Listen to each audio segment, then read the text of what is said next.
പെരുന്തേനരുവി സുന്ദരിയാണ്, പക്ഷെ അവളോടൊപ്പം നിന്ന് കുളിക്കുന്നത് സൂക്ഷിച്ചു വേണം.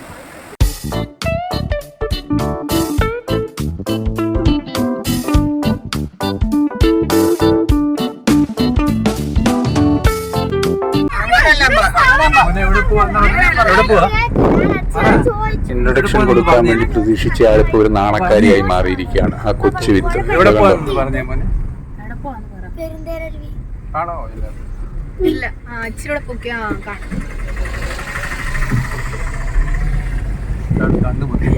പിന്നെയും ഞങ്ങൾ യാത്ര തുടങ്ങുന്നിടത്ത് നിന്ന് 20 കിലോമീറ്റർ ദൂരമേ ഉള്ളൂ പെരുന്തേനരുവി എന്ന ടൂറിസ്റ്റ് സ്പോട്ടിലേക്ക്. ഇതൊരു 1 ഡേ ടൂറിസ്റ്റ് സ്പോട്ട് അല്ലെങ്കിൽ ഹാഫ് ഡേ ആയിട്ട് നമുക്ക് പോയിട്ട് വരാവുന്ന ഒരു ടൂറിസ്റ്റ് കേന്ദ്രമാണ്. അതായത് ലോക്കൽ ഡൊമസ്റ്റിക് ടൂറിസ്റ്റുകളാണ് ധാരാളം വരാറ്. അങ്ങനെ എക്സ്പ്ലോർ ചെയ്ത് ഫോറിനേഴ്സ് ആരും അങ്ങനെ ഇവിടെ എത്താറില്ല എന്ന്. പക്ഷേ അവിടെ KTDC നമ്മുടെ കേരള ടൂറിസത്തിൻ്റെ ഒരു ചെറിയ കൗണ്ടറും ഓഫീസും ഒക്കെ ഉണ്ട് ഒരു സൈഡിൽ കരയ്ക്കപ്പുറേ. ഇത് പമ്പയാറാണ് ഈ കാണുന്നത്. ഈ പമ്പയാർ ഒഴുകി വരുന്നതാണ് പെരുന്തേനരുവിൽ കൂടിയാണ് പമ്പയാർ കടന്നു വരുന്നത്. അപ്പം നമ്മളിങ്ങനെ കാടും മേടും മലകളും താണ്ടി ഇങ്ങനെ പുറപ്പെടുകയാണ്, യാത്ര തുടരുകയാണ്. ഏകദേശം എത്താറായി. പെരുന്തേനരുവിയുടെ ലക്ഷണങ്ങളൊക്കെ കണ്ടു തുടങ്ങി. ഇവിടെ നമ്മൾ ചെറിയ ചെറിയ പാറക്കെട്ടുകൾ കാണാൻ സാധിക്കുന്നു. അതായത് പെരുന്തേനരുവി അടുക്കാറായി എന്ന സൂചനയാണ്. അപ്പം ഇത് കാണുമ്പോൾ ഇപ്പോൾ ഏകദേശം മഴ ഇവിടെ തുടങ്ങിയ കാരണം, മഴക്കാലം തുടങ്ങിയ കാരണം ആവശ്യത്തിന് കുറച്ച് വെള്ളമൊക്കെ കാണാറുണ്ട്. അത്യാവശ്യത്തിന് വെള്ളമൊക്കെ ഉണ്ട് ഇവിടെ ഇപ്പം പുഴയിൽ അല്ലെ പമ്പയാറിൽ. ഇങ്ങനെ ദൂരെയുള്ള ഒരു വ്യൂ ഇവിടുന്ന് കിട്ടിയിരിക്കുകയാണ്. മനോഹരമായ വ്യൂ. കാടുകൾക്ക് നടുവിൽ ഒഴുകി വരുന്ന പമ്പയാറ്. പെരുന്തേനരുവി കടന്ന് വരുന്ന ഈ ആറിൻ്റെ ആ ഒരു ഭംഗി, ആ വെള്ളത്തിൻ്റെ ആ ഒരു ഭംഗി, ഒരു നിർമ്മലത നമുക്കിവിടെ ഫീൽ ചെയ്യാൻ പറ്റും. കടന്നു വന്നപ്പം നമ്മുടെ ആനവണ്ടി എന്നറിയപ്പെട്ടിരുന്ന KSRTC ഇപ്പം ആകെപ്പാടെ കെട്ടും മറ്റും മാറി ബ്ലൂ കളറിലായിട്ടുണ്ട്. പണ്ടത്തെ കളറൊക്കെ മാറ്റം വന്നല്ലോ. ഞങ്ങൾ ഉച്ച തിരിഞ്ഞ് ഏകദേശം 4:30 കഴിഞ്ഞപ്പോഴാണ് തിരിച്ചത്. ഇപ്പം 3/4 മണിക്കൂറോളം ഡ്രൈവ് ചെയ്തു. ഏകദേശം അടുത്തെത്താറായി. അപ്പോൾ ഇവിടെ വനമേഖലയാണ്. വനമേഖലയിലേക്ക് അടുക്കും തോറും കുറച്ച് ഇരുട്ടൊക്കെ തോന്നും. പക്ഷേ ഇത്ര ഇരുട്ടിയിട്ടൊന്നുമില്ല. ഞങ്ങൾ ഏകദേശം 5:20 സമയമായി കാണും, അത്രയേ ഉള്ളൂ. അപ്പം നമുക്ക് സന്ധ്യയ്ക്ക് മുമ്പ്, ഇരുട്ടുന്നതിന് മുമ്പ് അവിടെ പോയി എൻജോയ് ചെയ്ത് തിരിച്ചു വരാം എന്നുള്ള ഒരു ഹാഫ് ഡേ ട്രിപ്പ് എന്ന് വേണമെങ്കിൽ പറയാം. അപ്പം ഞങ്ങൾ തിരിച്ചത് 4:30-ക്കാണ്. എന്നിരുന്നാലും ഇപ്പോൾ ഇങ്ങനെ ഹെയർപിൻ വളവുകളൊക്കെ പോലുള്ള വളവുകളും കാണാൻ സാധിക്കും.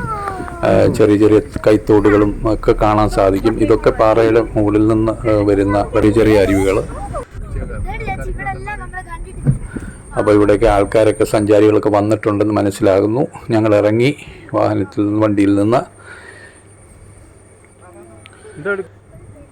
അപ്പോൾ ഞങ്ങളുടെ യാത്ര ഒരു 45 മിനിറ്റ് യാത്ര എന്ന് വേണമെങ്കിൽ പറയാം. 45 മണിക്കൂർ കഷ്ടിച്ചു. അപ്പോൾ ഇവിടെ അപകട മേഖലയെന്ന് എഴുതി വെച്ചിട്ടുണ്ട്, ബോർഡുകളൊക്കെ കാണാം. കാരണം പലരും ഈ പെരുന്തേനരുവി അല്ലെങ്കിൽ അരുവി അല്ലെങ്കിൽ വെള്ളച്ചാട്ടം, ചെറിയ ചെറിയ വെള്ളച്ചാട്ടങ്ങളിലൊക്കെ വരുമ്പോൾ നീന്താനും കുളിക്കാനും ഒക്കെ ഉത്സാഹം കാണിക്കാറുണ്ട്. കുഴികളിലൊക്കെ ചെന്ന് പിടിയും മരണപ്പെട്ടവരുമുണ്ട്. ഇവിടെ ഒരു ഡാമുണ്ട്. ഡാമിൽ നിന്ന് ഒഴുകി വരുന്ന വെള്ളമാണിത്. ഡാമിൻ്റെ ഭാഗമാണിത് ഈ കാണുന്നത്. പെരുന്തേനരുവി ഈ സ്ഥലത്തടുത്ത് തന്നെ ക്ലോസ് ആയിട്ട്. അപ്പോൾ ഞങ്ങൾ മുന്നോട്ട് പോവുകയാണ്, പെരുന്തേനരുവി സ്പോട്ടിലേക്ക് പോവുകയാണ്. അപ്പോൾ പോകുന്നതിന് മുമ്പേ ഇവിടെ ഒരു ഫോട്ടോഷൂട്ട് ചെറുതായിട്ട്. ഭംഗിയുള്ള സ്ഥലങ്ങൾ കാണുമ്പോൾ നമുക്ക് ഇത് ഡാമിൽ നിന്ന് വരുന്ന വെള്ളം നിൽക്കുന്നത്. നമ്മൾ പോയ സ്ഥലങ്ങളെക്കുറിച്ചൊക്കെ ഇങ്ങനെ സെൽഫി എടുക്കുമ്പോഴും ഫോട്ടോഷൂട്ട് ചെയ്യുമ്പോഴും ഒക്കെ ആണെങ്കിൽ അത് ആൽബത്തിൽ വെച്ചാൽ ഇത് ഇവിടെ നമുക്ക് ഒരു ചെറിയ ഇത് കാണാൻ പറ്റും. അതായത് കണ്ണാടി ഇതിനകത്ത് ആൾരൂപം. അത് ഈ വർഗീസ് പുണ്യാളച്ചൻ്റെ ആണെന്ന് തോന്നുന്നു, പരിമല തിരുമേനിയുടെ. അപ്പം ഞങ്ങൾ മുന്നോട്ട് യാത്ര ഇങ്ങനെ ചെറിയ സ്ലോപ്പ് ആയിട്ടുള്ള ഇങ്ങനെ ഏരിയകൾ, കല്ല് നിറഞ്ഞ പാതകളാണ് അങ്ങോട്ട് ഇറങ്ങിച്ചെല്ലാനായിട്ട്. ചെറിയ വെള്ളച്ചാട്ടത്തില്ലേ. അപ്പോൾ ഇത് ആനയാണെന്നും പറഞ്ഞ് കൊച്ചുകുട്ടികൾ അവിടെ ഒച്ചപ്പാടുണ്ടാക്കി. കറുത്ത രൂപം കണ്ടപ്പോൾ അത് പോത്തായിരുന്നു. പോത്തല്ല, എരുമ. അവിടെ വളർത്തുന്ന വളർത്തുന്നതാണ്. അടുത്ത വീടുകളൊക്കെ ഉണ്ട്, കോട്ടേജുകളൊക്കെ ഉണ്ട്. അപ്പം അവിടെ ഇങ്ങനെ ഫോട്ടോ ഒക്കെ എടുത്ത് വീഡിയോ ഒക്കെ എടുത്ത് മുന്നോട്ട് ഇങ്ങനെ പോയിക്കൊണ്ടിരിക്കുകയാണ് ഞങ്ങൾ. അപ്പോൾ ഈ പോകുന്ന പോക്കിൽ ഇവിടെ ചില കാര്യങ്ങളൊക്കെ എഴുതി വെച്ചിട്ടുണ്ട്. അതായത് കൂടുതലും സൂചന തരുന്നത് അപകടമുള്ള ഏരിയ ആണ്, ആരും വെള്ളത്തിലേക്ക് ഇറങ്ങരുത്, കാരണം ഗർത്തങ്ങളൊക്കെ കാണും. ഇവിടെ ഒക്കെ നിന്നൊക്കെ തന്നെയാണ് ഞങ്ങൾ അങ്ങോട്ട് ഇറങ്ങി ചെല്ലുന്നത്. നേരെ ദൂരെ നിന്നുള്ള കാഴ്ചയാണ്, അത് ഞാൻ ക്ലോസപ്പിൽ കാണിക്കാം. നമ്മളിപ്പോൾ അടുത്തോട്ട് പോകും.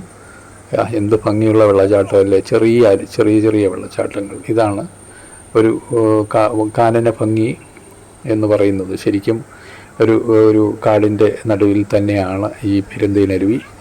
അപ്പം ഈ വെള്ളം ചെറിയ വെള്ളച്ചാട്ടങ്ങൾ കാണുമ്പം ഇത് പമ്പാ നദിയുടെ ഭാഗമാണെന്ന് ഓർക്കണം. ഇതിന് നേരെ അക്കരയാണ്, ആ കരയിൽ കാണുന്ന വ്യൂസാണ് ഈ ഇപ്പോൾ കണ്ടുകൊണ്ടിരിക്കുന്നത്. ഞങ്ങൾ വന്നത് ഇക്കരയാണ്.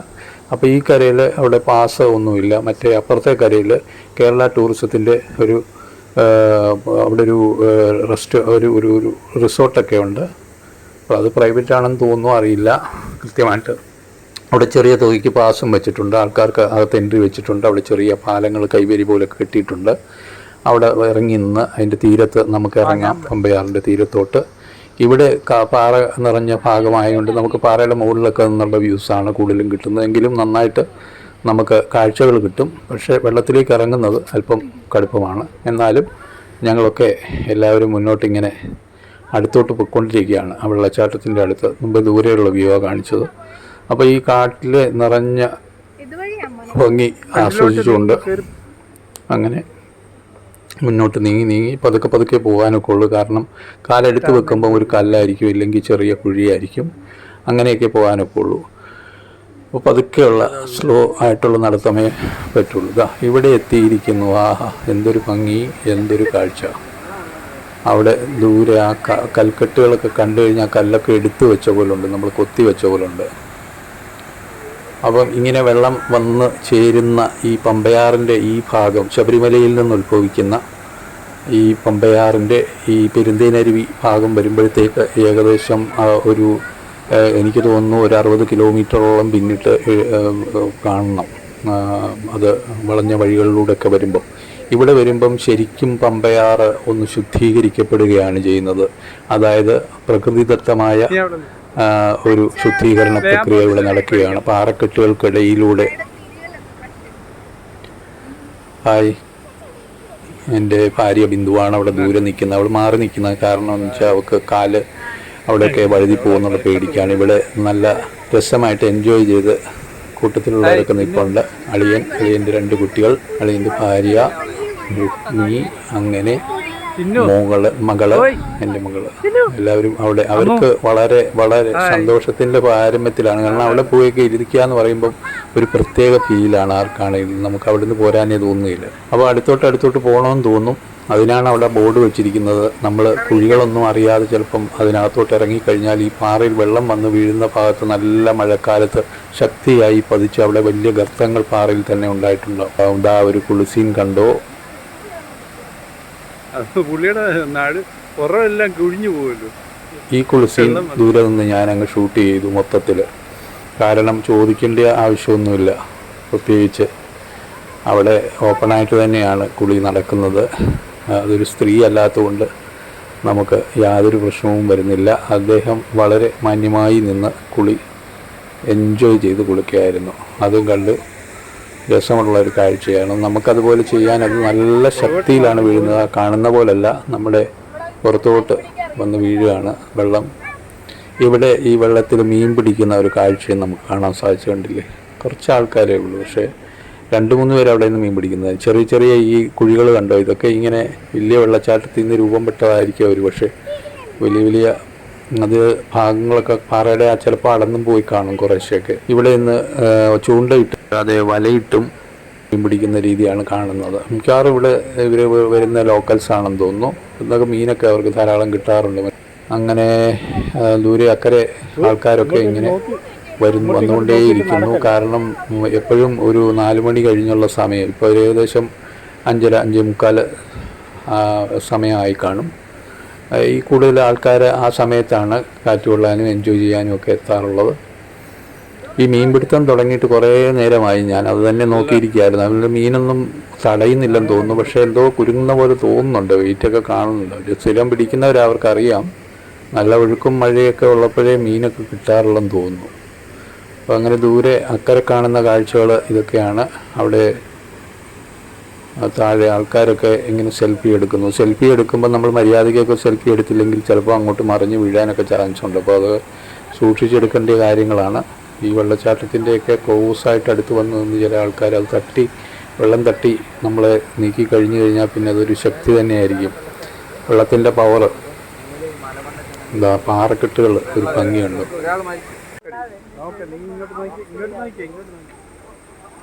ഹായ്. അപ്പം നമ്മൾ ഇങ്ങനെ ഇരുന്ന് ഞാനും അവൾക്ക് ഭാര്യയ്ക്ക് ഒരു കൂട്ട് കൊടുത്ത് അവിടെ തന്നെ ഇരിക്കുകയാണ് ഞങ്ങൾ. കാരണം അവിടെ മറ്റവരൊക്കെ അവിടെ ദൂരെ അവിടെ തന്നെ ഇറങ്ങി നിൽക്കാനൊക്കെ ഉള്ള പരിപാടിയാണ്. തൊട്ടടുത്ത് ക്ലോസ് ആയിട്ട് ഫോട്ടോ ഒക്കെ എടുക്കുന്നുണ്ട്, സൂക്ഷിച്ച് വേണമെന്ന് പറഞ്ഞിട്ടുണ്ട്. കല്ലൊക്കെ ഉരുളൻ കല്ലുകളൊക്കെ എടുത്തു വെച്ച പോലാണ് നിൽക്കുന്നത്, കണ്ടില്ലേ? ഇതൊക്കെ ഈ വെള്ളം ഈ പാറക്കെട്ടുകൾക്കിടയ്ക്കൂടെ ശുദ്ധീകരണം നടത്തി വരുന്ന ഒരു നാച്ചുറൽ ക്ലീൻസിങ് മെത്തേഡാണ് നമുക്ക് കാണാൻ സാധിക്കുന്നത്. ഇത് കഴിഞ്ഞ് പമ്പയാറിൻ്റെ വെള്ളം നമുക്ക്, അതായത് നമ്മൾ തന്നെ സൂക്ഷിക്കേണ്ടതാണ് ഈ ആറുകളും ഈ സമ്പത്തുകളൊക്കെ നമ്മൾ, കാരണം അതിനകത്ത് എന്തെങ്കിലുമൊക്കെ വലിച്ചെറിയാതെയൊക്കെ അകത്തോട്ടിറങ്ങി ആ വെള്ളത്തിലേക്കൊക്കെ ഒന്ന് ഇറങ്ങി നിൽക്കാനായിട്ട് പോവാണ്. അവിടെയൊക്കെ ചിലപ്പം കുഴി എവിടെയുണ്ടെന്ന് അറിയാൻ പാടില്ല, അതുകൊണ്ടാണ് അവർ അവിടെ സൂക്ഷിച്ച് നിൽക്കുന്നത്. പിന്നെ അവിടെ ഒരു മനുഷ്യൻ നിൽപ്പുണ്ട്, ഒരാൾ നിൽപ്പുണ്ട്, അദ്ദേഹം അവിടുത്തെ ലോക്കൽ തന്നെയാണ്. അദ്ദേഹം എന്തെങ്കിലും അപകട സാധ്യതയൊക്കെയുള്ള സ്ഥലങ്ങളൊക്കെ പറഞ്ഞു തരും ചിലപ്പോൾ എന്ന് തോന്നുന്നു. ചോദിച്ച് മനസ്സിലാക്കി പോകുന്നതായിരിക്കും നല്ലത്. കാരണം നമ്മൾ വല്ലപ്പോഴും വരുന്നവർക്ക് അത് മനസ്സിലാകില്ല. സ്ഥിരം വരുന്ന ചെറുപ്പക്കാരെ കുട്ടികളൊക്കെ ഉണ്ട്, അവർ ഇതുവഴിയൊക്കെ പാസ് ചെയ്യുന്നതായിട്ട് കാണുന്നുണ്ട്. അവർ സ്ഥിരം വരുന്നവരാണെന്ന് തോന്നുന്നു. ഒരു എൻജോയ്മെൻറ്റിനായിട്ട് വന്നിട്ട് ഇങ്ങനെ ബൈക്കിലൊക്കെ വന്നിട്ട് യാത്ര ചെയ്ത് കറങ്ങി വന്നിട്ട് ഇവിടെ നിന്നൊക്കെ നിന്ന് കഴിഞ്ഞാൽ നമ്മൾ ഒരൊറ്റ നിപ്പാണ്.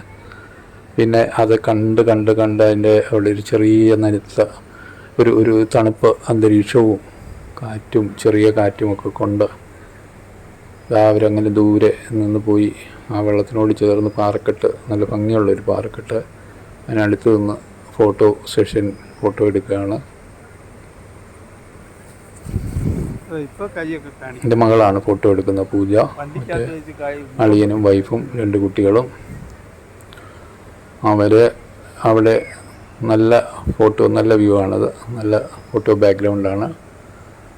മുകളിലൊക്കെ വൃക്ഷം ഇങ്ങനെ തിങ്ങി നിറഞ്ഞ വൃക്ഷങ്ങളാണ്. അത് അളിയൻ്റെ കയ്യിലൊരു മീൻ കിട്ടിയിട്ടുണ്ട്, കൊച്ചു മീനാണ്. വെള്ളച്ചാട്ടത്തിൽ നിന്ന് ഒഴുകി വരും.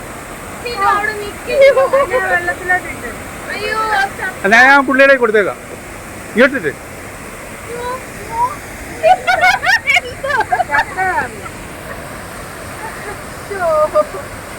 ഒരു മീനെ കിട്ടിയിരിക്കുകയാണ്.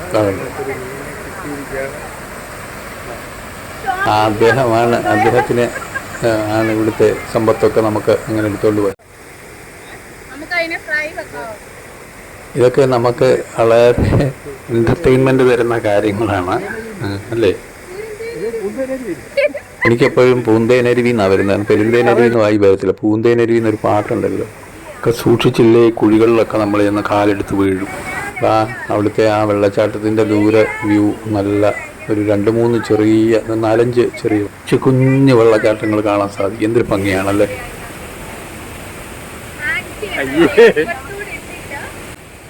ഇവരിവിടെ റീലെടുക്കുകയാണ് കേട്ടോ.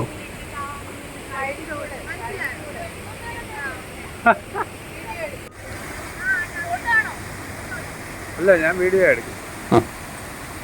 ഒരു 3-4 കുഴികൾ, ഗർത്തങ്ങൾ പാറയുടെ ഇടയ്ക്ക് ഞാൻ കണ്ട് ഇവിടെ നല്ല ഫോട്ടോകളൊക്കെ എടുക്കാൻ സാധിക്കും. ഇത് കണ്ട കുഴി പോലെ ഇങ്ങനെ വെള്ളം വീണ് കുഴിയായതായി പാറ സൈഡിലിടയ്ക്കൊക്കെ ഇങ്ങനെ കുഴികളൊക്കെ കാണും. ചിലപ്പോൾ കാലങ്ങ് താന്നു പോകുന്നില്ല, ഞങ്ങൾ വീണു പോയെങ്കിൽ നമുക്കറിയില്ല അത് എത്രത്തോളം ചിലപ്പം ആഴമുണ്ടെന്ന്. അപ്പം ഞങ്ങളൊക്കെ ഇവിടെ നിന്ന് പോകാനായിട്ട് തിരിച്ച് യാത്ര പോകാം, തിരിച്ച് നമുക്ക് പോകാം. സന്ധ്യയായി കഴിഞ്ഞാൽ കാടിൻ്റെ കാനനപാതയാണ്, അതിൽ കൂടെയുള്ള റോഡ് നേരമാണ്.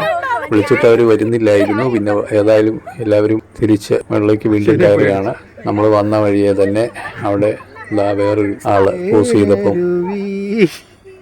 പൊന്മുടിപ്പുലയുടെ അനുജത്തി നമുക്കൊരേ പ്രായം നമുക്കൊരേ നാണം. ഇവിടെയൊക്കെ പശുക്കൾ ഇങ്ങനെ മേഞ്ഞടങ്ങുന്ന ഒരു കാഴ്ച കണ്ടു. അപ്പം പശുക്കളെ അങ്ങനെ അഴിച്ച് കെട്ടിയിടാറില്ല. അവർ എങ്ങും പോയില്ല. അവിടെയൊക്കെ ആവശ്യത്തിന് കഴിക്കാൻ പുല്ല് ഒക്കെ ഉണ്ട്. സന്ധ്യ ആകുമ്പോൾ ആൾക്കാർ തെളിച്ചം കൊണ്ടുപോകത്തേ ഉള്ളൂ. ഞങ്ങളെല്ലാവരും കയറുകയാണ് വണ്ടിയിൽ തിരിച്ചു പോകാനുള്ള. മനസ്സിൽ നിറയെ കാഴ്ചകൾ അങ്ങനെ ഓർമ്മകളിൽ സൂക്ഷിച്ചുകൊണ്ട് നല്ല ഇടയ്ക്കൊക്കെ ഇങ്ങനെ ഒരു പ്ലഷർ ട്രിപ്പ് കൊള്ളാം അല്ലേ? നിങ്ങളും വരിക പൂന്തേനരുവി കാണാനായിട്ട്. ഒരു വണ്ടി ട്രിപ്പ് ഇട്ട് ദൂരത്തു നിന്ന് വരുന്നവർക്ക് പത്തനംതിട്ടയിൽ വന്നാൽ പത്തനംതിട്ട ഏകദേശം 15 കിലോമീറ്റർ ദൂരത്ത് 20 കിലോമീറ്ററിനുള്ളിൽ തന്നെയാണ്. ഇവിടെ ഇപ്പോൾ കണ്ടത് പെരുന്തേനരുവിക്കടുത്തുള്ള ഡാമാണ്. അവിടെ വെള്ളക്കുറവാണിപ്പോൾ. ഡാം അവിടെ ഇലക്ട്രിസിറ്റി ഉൽപ്പാദിപ്പിക്കുന്നുണ്ട്. ഇങ്ങനെ പോകുമ്പോഴാണ് കുറേ പശുക്കൂട്ടങ്ങൾ ഇങ്ങനെ എതിരെ കയറി വരുന്നു. അതൊരു രസമുള്ള കാഴ്ചയായിരുന്നു. ഇടിക്കും കുത്തും എന്നുള്ള രീതിയിൽ കൂട്ടമായിട്ട് ഇടിച്ചിടിച്ച് കയറി പോവാ. വീട്ടിലേക്ക് പോകുന്ന പോക്കാണ്. ഞങ്ങളുടെ കൂടെയുള്ള ചിക്ക എന്ന ചിന്നു അല്ലെങ്കിൽ കൊച്ചുവിത്ത് ആ ഗ്ലാസ് അങ്ങ് കിട്ടുക. അതിനെ കണ്ടു കഴിഞ്ഞപ്പോൾ പേടിച്ചിട്ടതായിട്ടോ. എന്നാലും അത് പോയി കഴിഞ്ഞപ്പോൾ തുറന്നതാണ്. മുന്നോട്ട് അങ്ങനെ എളുപ്പം പോവുകയാണ്. സന്ധ്യ ഇരുട്ടുന്നതിന് മുമ്പ്, കൂടുതൽ ഇരുട്ടുന്നതിന് മുമ്പ്, ഏകദേശം ഇരുട്ടിയാലും കുഴപ്പമില്ല, വീട്ടിൽ തിരിച്ചു ചെല്ലണം. അങ്ങനെ യാത്രയും കഴിഞ്ഞ് നിങ്ങളെല്ലാവരും തിരികെ എത്തി. അപ്പോൾ അടുത്ത വീഡിയോയുമായി വരുന്നവരെ എല്ലാവർക്കും ഗുഡ് ബൈ.